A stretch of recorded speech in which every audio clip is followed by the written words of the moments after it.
Takribani miaka 10 iliyopita, msanii wa kizazi kipya anayefahamika kama Kara Jeremiah aliimba wimbo uliopewa jina la Wanandoto, wimbo uliobeba ujumbe mzito juu ya maisha halisi ya watoto wengi waishio katika mazingira magumu na hatarishi. Kama uonavyo, watoto hawa pamoja na kugubikwa na kiza totoro juu ya kesho yao, lakini bado wana furaha na matumaini makubwa ya kuona mwanga kwa siku za usoni.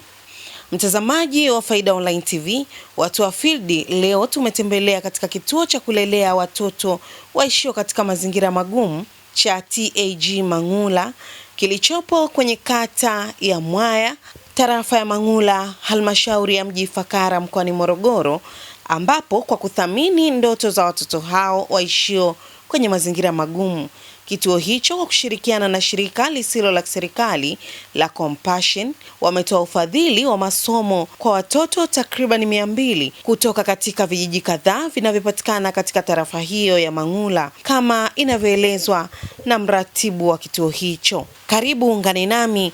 Jina langu naitwa Habiba Mpembita. Hii ni Faida Online TV. Tafadhali usiache kusubscribe channel yetu ili kuwa wa kwanza kupata taarifa mbalimbali kutokea maeneo mbalimbali nchini Tanzania. Hakika sisi ni watu wa field. Naitwa Meshak Stibenda, ni mratibu wa kituo hapa kanisa la TAG Mangula. Hapa tunafanya kazi ya kumhudumia mtoto na kijana hasa ambaye anatoka kwenye kaya maskini.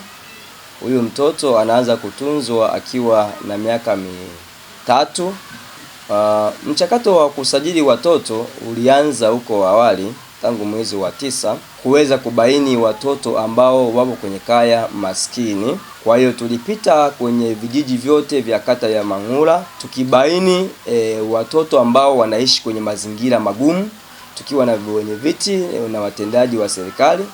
Kwa hiyo tukabaini watoto 413. Lakini baada ya hapo tukapembua na kupata kaya ambazo zinatakiwa kufadhiliwa ni kaya 200.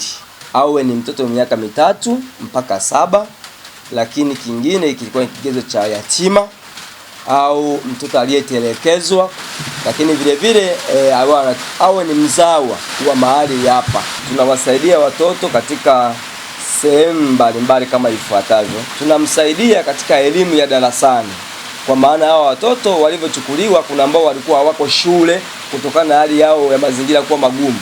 Mzazi hawezi kununua daftari, mzazi hawezi kununua uniform. Kwa hiyo tumewachukua watoto, tumewatengenezea uniform maalum. Wa chekechea tunao 152 na wale wa primary wako 48, tumewanunulia madaftari. Na hapa tunakwenda naye mpaka atakapofikisha miaka 22, kwa maana ya kwamba huyu mtoto atakapoanza darasa la kwanza tunamhudumia. Akifika darasa la 7 akifeli, sisi hatuwezi kumtupa mkono. Lakini wapo wengine ambao watawahi kuingia vioni, chuo kikuu, lakini na ule ukaribu wa kufuatilia huyu mtoto. Lakini jambo la pili ambalo tunawasaidia watoto ni kuhakikisha kwamba tunamkomboa mzazi kutoka kwenye umaskini.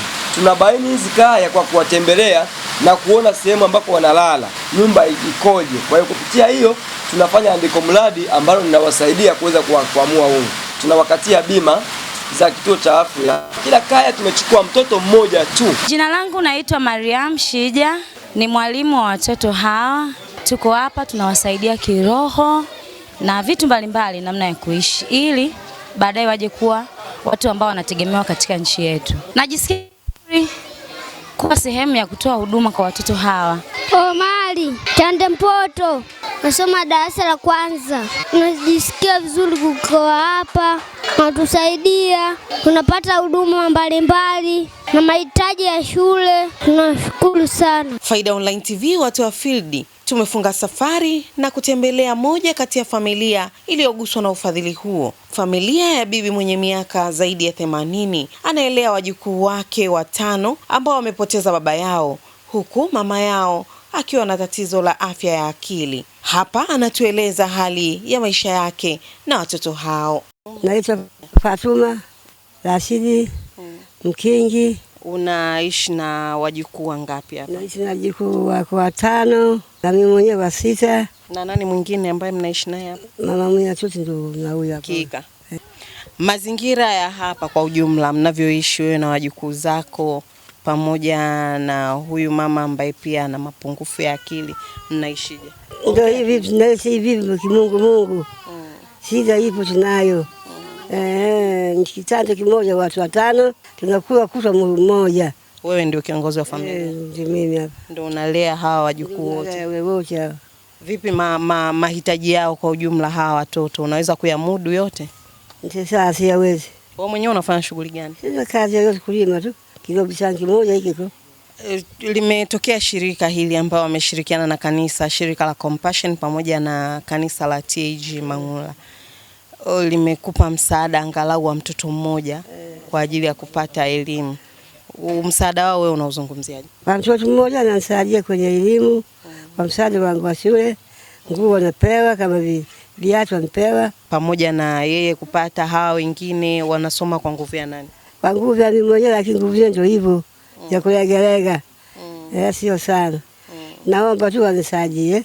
Nini unakihitaji zaidi? Maana anawasaidia kwenye masuala ya elimu, pengine labda masuala ya kula, mahitaji yao ya nyumbani. Una kipi cha kuambia hawa watu wa kanisa pamoja na shirika la Compassion? Masuala ya kula, masuala ya pakulala tabu, na masuala ya kukaa ndio hivyo, maisha magumu. Na mtazamaji wa Faida Online TV, huyu ni bibi ambaye anaishi hapa katika kijiji cha Mwaya, kata ya Mwaya, katika halmashauri ya mji Ifakara, ambapo anakaa na baadhi ya watoto amesema 5 ambao anaishi nao hapa, lakini akiwa anawatunza yeye mwenyewe. Watoto hawa, nikukumbushe, mama yao ana changamoto ya afya ya akili, lakini pia hawana baba, wapo na bibi yao. Huyu ndiye anayekamilisha mahitaji yote ya watoto. Kwa jina naitwa Omari Bakari Muhando, ni mwenyekiti wa kitongoji Tambukareli, kijiji cha Mwaya, kata Mwaya, tarafa Mangula.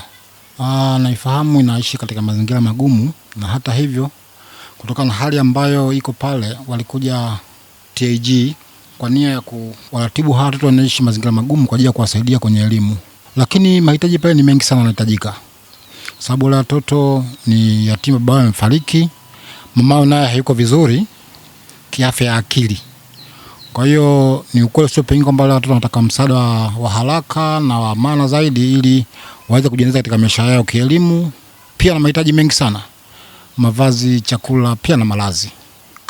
Kaya hizi zipo nyingi. Kwa haraka kwa mtaa wangu wenye mahitaji zaidi ni wale watoto na bibi yao pale.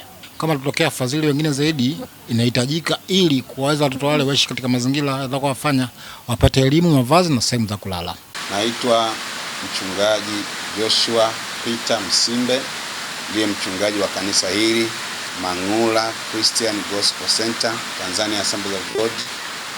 Tunatamani kuwafikisha watoto kwenye maisha yao yaliyo bora. Sisi katika kuwachukua watoto na kuwasaidia hatukubagua imani. Mimi nitoe shukrani kwa washirika wenza ambao ni shirika la Compassion. Wao wamejitoa kufanya kazi pamoja na sisi kuhakikisha ya kwamba hao watoto wanafikia kwenye future yao, na tunatoa wito kwa ajili ya mtu yoyote ambaye pia yuko tayari kwa ajili ya kuwasaidia hao watoto pamoja nasi. Mpaka kufikia hapo mimi sina la ziada. Jina langu ni Habiba Mpimbita. Hii ni Faida Online TV. Nikukumbushe kusubscribe channel yetu ili kuwa wa kwanza kupata taarifa mbalimbali kutokea maeneo mbalimbali mwa nchi yetu. Hakika sisi ni watu wa field.